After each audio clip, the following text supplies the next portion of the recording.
A história de Nas Névoas da Tempestade surge num concurso de contos do Sesc. Eu mandei uma coletânea de contos sobre o amor, categoria inédita para mim, em publicação, já que o concurso exigia isso. Então eu escrevi vários contos sobre o amor, dentre eles o amor sobre objetos. Então duas adolescentes se mostram fascinadas, obcecadas por um espelho de obsidiana que supostamente teria poderes, e isso é tão forte que elas invadem a mansão vizinha, a casa delas, para roubar o espelho de obsidiana de duas mulheres, duas influenciadoras digitais muito famosas, e existe uma lenda urbana que elas seriam famosas celebridades porque tinham aquele espelho de obsidiana, asteca e tudo mais, com poderes. Então o conto vai nessa linha. Eu acabei escrevendo de fato 2 contos. Eu gostei tanto da brincadeira de se invadir uma casa vizinha porque você quer pegar um objeto que está ali, um objeto que não teria um valor de fato material, mas esse suposto poder. Então essa ideia foi bem agradável no conto, eu achei bem divertido escrever sobre isso. E aí, na época de escrever o romance Nas Névoas da Tempestade, eu falei, quer saber? Vou partir daquele conto e vamos crescendo essa história, acrescentando personagens, enriquecendo essa trama. E aí que entrou a pesquisa. Falei, peraí, vamos entender melhor o que é esse espelho de obsidiana que eu tinha esbarrado sem querer na internet, em pesquisa. Percebi que tinham sites que vendiam espelhos de obsidiana, tinham outros que colocavam os poderes mágicos que eram utilizados para autoconhecimento ou para rituais. Era uma peça importante para uma série de situações.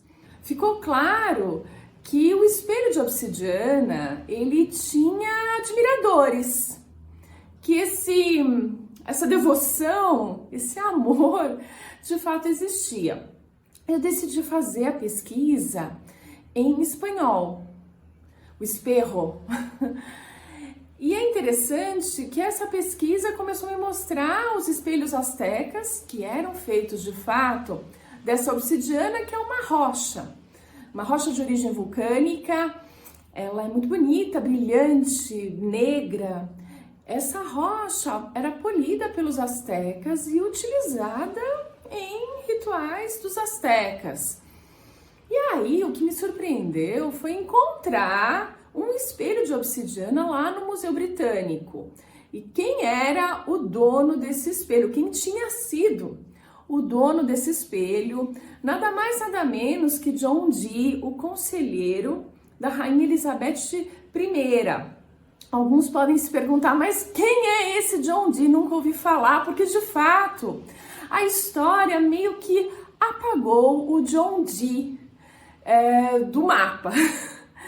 Ele era um cara muito inteligente, especializado em diferentes áreas do conhecimento, que era comum para a época. Você ser um astrólogo, um astrônomo, um matemático, especialista em navegações e assim por diante. Ele não era diferente, era o dono da maior biblioteca da Inglaterra naquele momento.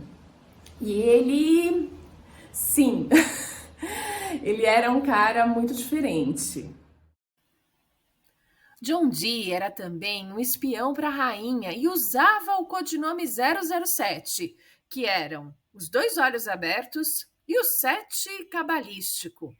Ele se casou com Jane Fromond, que trabalhava na corte da rainha. Apesar da enorme diferença de idade, os Dee foram felizes e tiveram 8 filhos. John Dee usava o espelho de obsidiana para falar com os anjos e criou assim a magia enoquiana. O nome de solteira da Jane Dee era Jane Fromond. E a nossa personagem principal é a Beatriz Forman. Forman é o mesmo Fromond que foi mudando ao longo do tempo. E a gente descobre que a Beatriz é descendente bem distante, da Jane Dee ou Jane Fromond. E a Jane tinha sonhos premonitórios, consta nos diários do John Dee esses sonhos que ela revelava. O filho dela, o Arthur, tinha também uma capacidade mediúnica, digamos. Ele que ajudava o pai, que não conseguia sozinho falar com os anjos através do espelho de obsidiana. Ele utilizava o filho para isso e posteriormente foi que ele começou a ter a parceria com o Edward Kelly. E então a gente tem aí uma mistura do passado com o presente. Eu trago um pouco dessa história, um pouco de romance histórico lá da era elizabetana para os dias de hoje. Tem também outro ingrediente interessante que dá até nome ao livro, que é a peça A Tempestade de Shakespeare, última peça que ele escreveu sozinho. E essa peça meio que reúne todos os elementos que o Shakespeare gostava de colocar ali no palco. Essa peça fala de uma tempestade mágica e de Próspero, que está numa ilha isolado ou exilado com sua filha Miranda. Nessa tempestade, ele consegue atrair um navio onde estão todos os inimigos dele, todos os desafetos.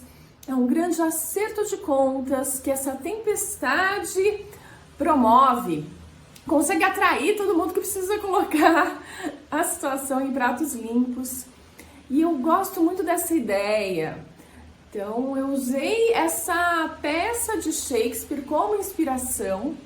Aliás, não só a tempestade, a Beatriz, como escritora, também é admiradora de Shakespeare e ela adora encontrar similaridades entre os casais de Shakespeare e a vida dela. Então, o primeiro relacionamento dela, mais sério, ela compara ao Romeu e Julieta, que é um romance trágico, muito intenso. Jovens normalmente vivem esse tipo de romance e termina em tragédia. Depois ela vai comparando com outros casais de peças mais divertidas de Shakespeare. A gente tem a peça Muito Barulho por Nada, onde um casal é aquele enemy to lovers, né? Eles brigam o tempo todo, mas no final acabam se apaixonando.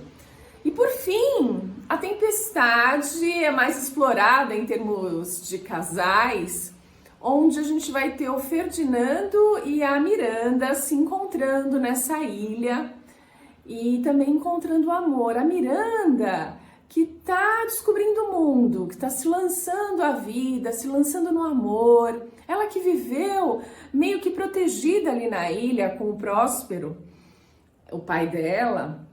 E ela precisa sair desse casulo e ganhar e amadurecer. Isso é muito parecido com a própria Beatriz Forman, que precisa ganhar o mundo, precisa sair daquele mundinho que ela tinha quando mais jovem, daquela história trágica que ela viveu, para ganhar o mundo e viver a vida dela plenamente. É uma trajetória também de amadurecimento. E ela vai, no relacionamento futuro, ter essa pitada de Miranda e Ferdinando. A Beatriz, ela tá lançando o seu primeiro livro como escritora. Ela encontrou magicamente uma editora e começa a desconfiar que tem alguma coisa errada nisso. Porque, sem esforço nenhum, aparece uma editora que ninguém ouviu falar.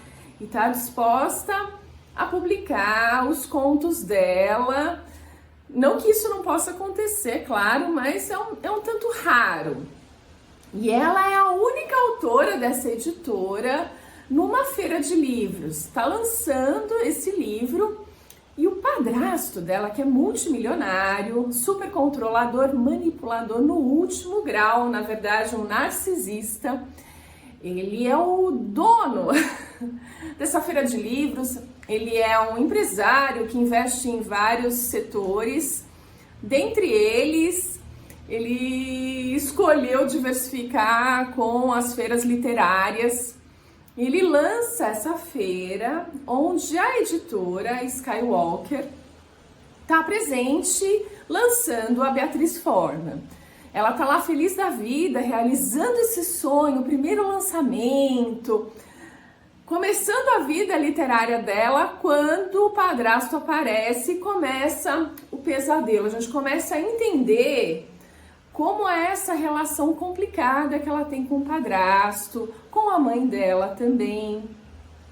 E se não bastasse isso, passa mais um tempinho, aparece uma bruxa, uma velhinha. É uma bruxa mais caricata, que a gente imagina nos contos de fadas, toda engruvinhada, esquisitona, chega já botando a maior banca ali, exigindo o espelho de obsidiana de volta, porque a Beatriz no passado tinha invadido a casa dessa mulher para pegar o espelho de obsidiana dela e da neta dela, influenciadora digital.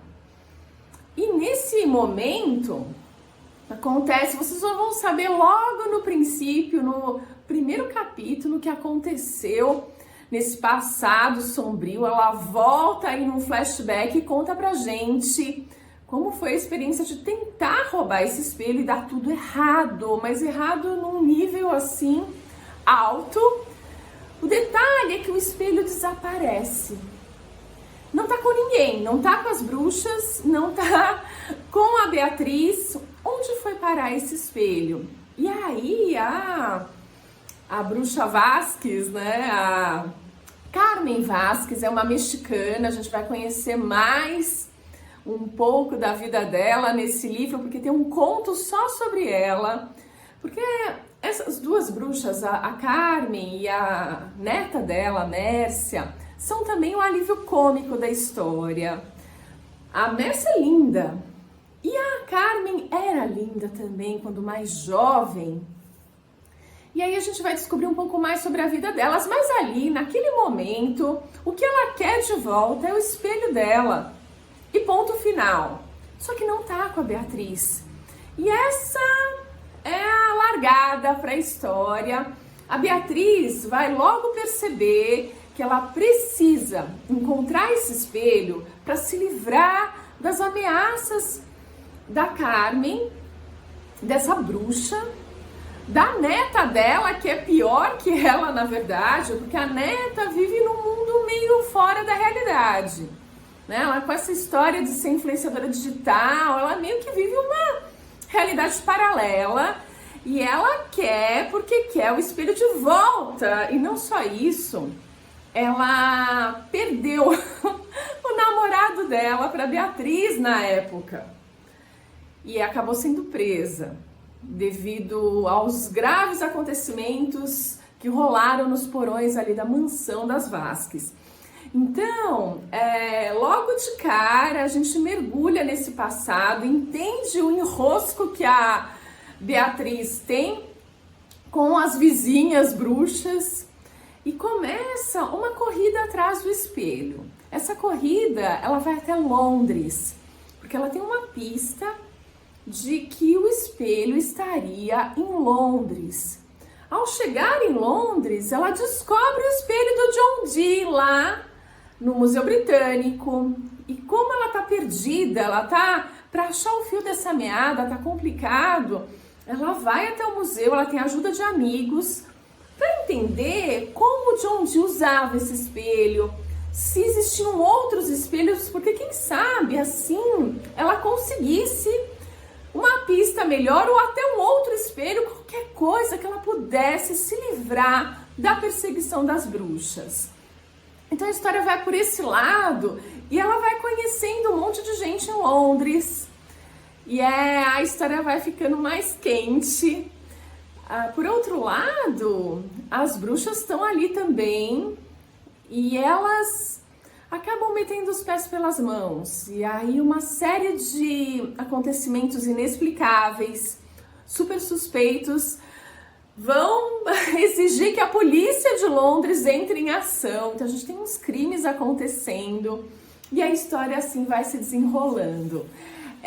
Tudo começou lá com o espelho de obsidiana no conto e vira uma aventura em Londres que tem momentos de diversão. Então tem momentos divertidos que eu digo engraçados mesmo, com as bruxas Vasques, que tem umas tiradas entre elas bem inusitadas, que saem do convencional, dão esse alívio cômico. A gente vai ter também momentos de suspense, porque de fato elas estão atrás do espelho e estão meio que dispostas a tudo. E tem toda essa confusão que elas acabam causando. E aí tem um suspense que a gente já experimentou lá no começo, quando a Beatriz invadiu a mansão e acabou no porão da mansão delas, numa sessão de tortura. Mais ou menos isso. Então a gente vai vendo isso acontecendo ao longo da história. Tem também momentos de romance. O suspense é combinado com romance. A Beatriz, ela vai se enxergando nos seus relacionamentos e tentando entender com Shakespeare o que tá rolando, porque ela é meio um fracasso nesses relacionamentos, ela não consegue ter um namorado legal, as coisas rolarem de uma forma legal, então ela precisa de uma certa ajuda. Então tem uma parte bem romântica da história e tem magia, porque a Beatriz, ela é descendente dos Fromond, ela é uma Forman e ela tem a capacidade de ter visões sobrenaturais que permitem que ela converse com a Jane Dee, que essa ancestral dela converse e a guie nessa aventura atrás do espelho, nessa aventura de entender o porquê de tudo isso, porque tudo tem uma explicação, tudo tem uma lógica e ela não faz a menor ideia disso e precisa dessa ancestral, dessas informações, de entender as raízes dela, entender essa capacidade, esse poder que ela tem, essas visões. E tem mais magia, a magia das bruxas. Elas utilizam a magia para um lado mais sombrio, infelizmente. Mas a gente consegue ver essas duas linhas. A linha de uma magia mais natural, que acontece com a Beatriz, e essa distorção que as bruxas acabam impondo para a história. E aí, só lendo Nas Névoas da Tempestade para vocês descobrirem. Nas Névoas da Tempestade tá à venda no site da Cartola, a Cartola Editora. Eu vou deixar os links diretos para compra na descrição do vídeo. Lá é super prático e os 50 primeiros livros a gente está chamando de pré-venda porque está acontecendo antes do lançamento oficial aqui em São Paulo. Então é só ir lá no site da Cartola Editora, na livraria virtual da Cartola Editora. E a compra dos 50 primeiros, quem conseguir chegar nesse momento, tem mais brindes associados, tem a eco bag, tem os marcadores de livros e tem também a dedicatória. Então talvez demore um pouquinho os livros para chegarem para vocês, porque eu vou ter que esperar as compras acontecerem para ir na Cartola e autografar todos esses livros, especialmente para vocês que compraram. E tem um lançamento acontecendo aqui em São Paulo na Padaria Carol, que fica aqui na rua Basílio da Cunha, 556, eu acho. Eu vou deixar o endereço também direitinho na descrição do vídeo. Fica na Basílio da Cunha com a Inglês de Souza, aqui no Cambuci, Vila Mariana, pertinho do Parque da Aclimação. E vai ser um lançamento diferente. Venha tomar um vinho com a gente, um espumante, para a gente celebrar esse momento de lançamento.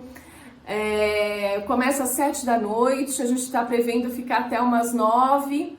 Os editores da Cartola vão estar aqui comigo. Vai ser um momento muito legal para a gente se encontrar, conversar, tomar um vinhozinho juntos e falar um pouquinho de Nas Névoas da Tempestade, contar as últimas, ou simplesmente nos conhecermos, né? Eu acho que é uma boa ideia. Então é isso, fica aqui o convite, tanto para o lançamento no dia 7 de outubro, sábado, às 19 horas, na Padaria Carol, 97, como também, para quem não é de São Paulo, as vendas online. Então é isso, eu fico por aqui, a gente se vê no próximo vídeo.